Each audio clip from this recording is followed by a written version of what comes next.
সঁচাকৈ পৰিৱেশটো কিন্তু একদম বৈকুণ্ঠপুৰী বুলি আমি যিটো মানে অনুমান কৰোঁ সেই পৰিৱেশটো ইয়াত মই দেখিছোঁ।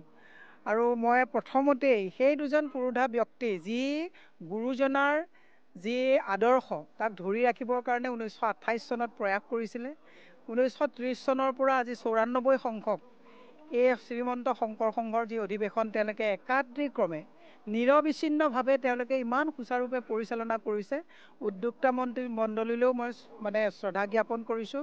গুৰুজনাৰ যিটো আদৰ্শ সমন্বয়, একতা, ভাতৃত্ববোধ, আমাৰ মাজত যিটো একতাৰ এনাজৰীৰে সকলোকে কোনো উচ্চ নিচ নাথাকে বিচাৰ নকৰি মানৱ ধৰ্মক তেওঁ যিটো চৰ্চা কৰিছিল সেই চৰ্চাটোক আজি ইয়াত মই প্ৰতিফলিত হোৱা দেখিছোঁ। মই আশা ৰাখিছোঁ শ্ৰীমন্ত শংকৰ সংঘৰ এই প্ৰয়াসে অসমত সকলো জাতি জনগোষ্ঠীক একতাৰ দোলেৰে যাতে ধৰি ৰাখি এই যিটো বৈষ্ণৱ গুৰুজনাৰ যিটো আদৰ্শ সেই আদৰ্শটো বিস্তাৰ কৰি গোটেই পৃথিৱীতে যাতে আমি এটা আদৰ্শ গুৰুজনাৰ আদৰ্শ বিস্তাৰ কৰিব পাৰোঁ তাৰে মই কামনা কৰিছোঁ।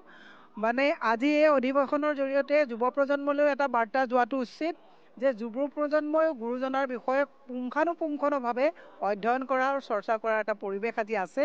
ইতিমধ্যে চৰ্চা গৃহতো গৈছোঁ, তাত চৰ্চা চলি আছে গুৰুজনাৰ বিষয়ে। গুৰুজনাৰ আদৰ্শ আৰু নীতি যাতে সৰুগত কৰি বৃহত্তৰ অসমত যাতে আমি মানে এটা সমতাৰ এনাজৰীয়া একতাৰ এনাজৰীয়া থাকিব পাৰোঁ তাৰে মই আজি সেৱা জনাইছোঁ গুৰুজনাৰ